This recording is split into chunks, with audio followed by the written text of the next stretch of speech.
Yes, what were you going to say? There's a difference in the market. In a retail setting, if you're a potter, Yeah.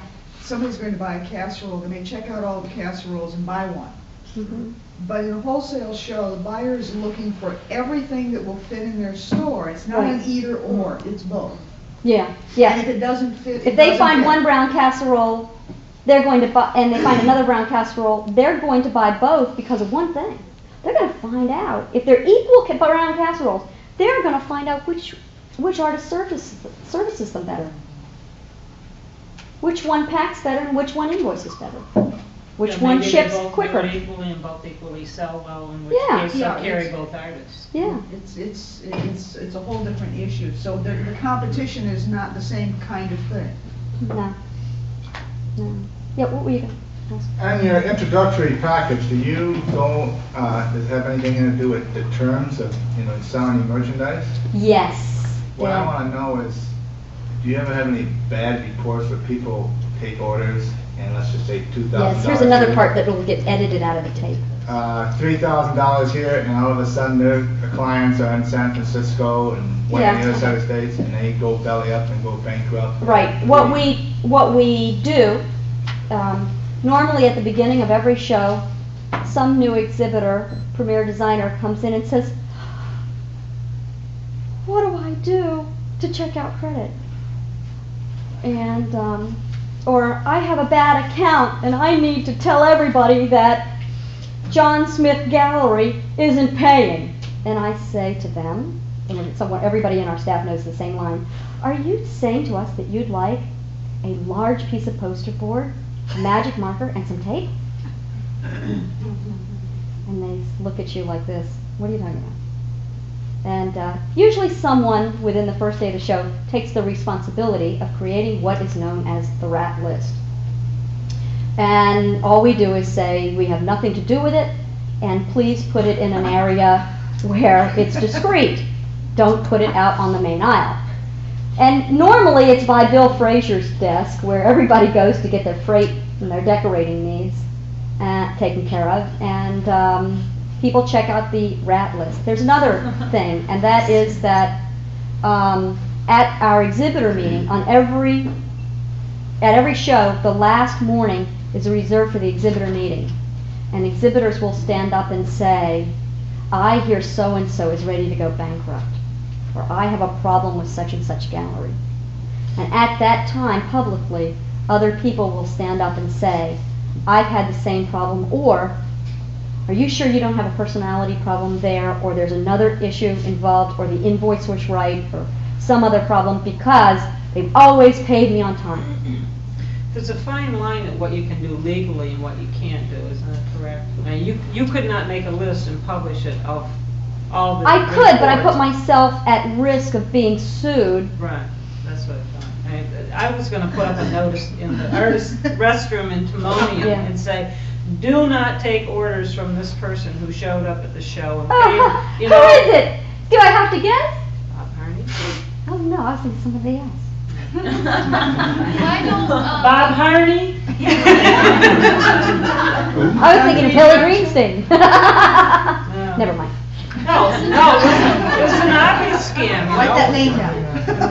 We sent them the merchandise, he sent a check immediately, it all sold in 30 days, we sent merchandise, it's been close to a year. Bad check. Yeah. Do you offer a service that lets us know who our premier buyers are, that are pre-registered? Do I offer a service that lets you know who your premier buyers are? You'll know that from their badge. You know that from their badge because it will say whether they are a florist or a beauty shop or a plumbing supply store or a gallery. But I mean as far as being pre-screened for credit. Well, wait a minute. I'll also tell you on that badge how many how many times they have attended our show by little stars that appear on the badge, like military ribbons. That's all I will tell you. I will not tell you whether their credit is good today or whether their credit was good yesterday. No. that's your responsibility. That's your responsibility. However, good buyers will bring a wonderful 4-color or black and white brochure showing their shop, or a little book with photographs like a baby book showing photographs of their gallery, and offer you a list of all the artists that they deal with within the show. And you should be able to, from one of those lists, they'll give you a copy of it, those are their references, they'll give you a copy of it, and then you should be able to very quickly check credit on that customer. I do not expect you, and no one expects you to offer 30-day terms immediately. Do not, there are many galleries who cannot take a COD, and in that instance, I suggest a pro forma, where you call ahead before you ship and say, I will be shipping to this location, it will arrive on Wednesday, the amount will be. Or, please send me a check at this time, I am shipping Wednesday. You can even get the check cleared before you ship.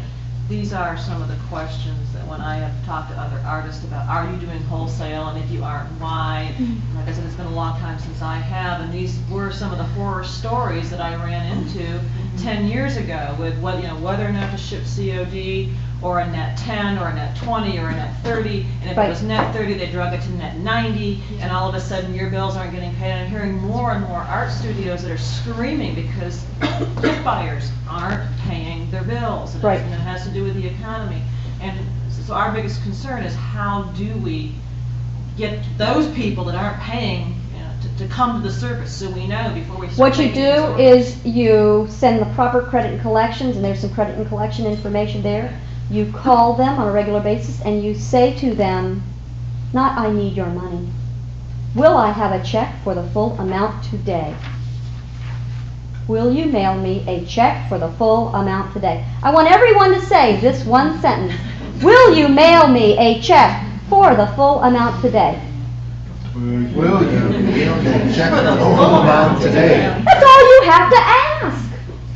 In that area, I've been watching some of the larger distributors that we buy from. A real good example is the Rio Grande Jewelry Company. Sure. They take plastic.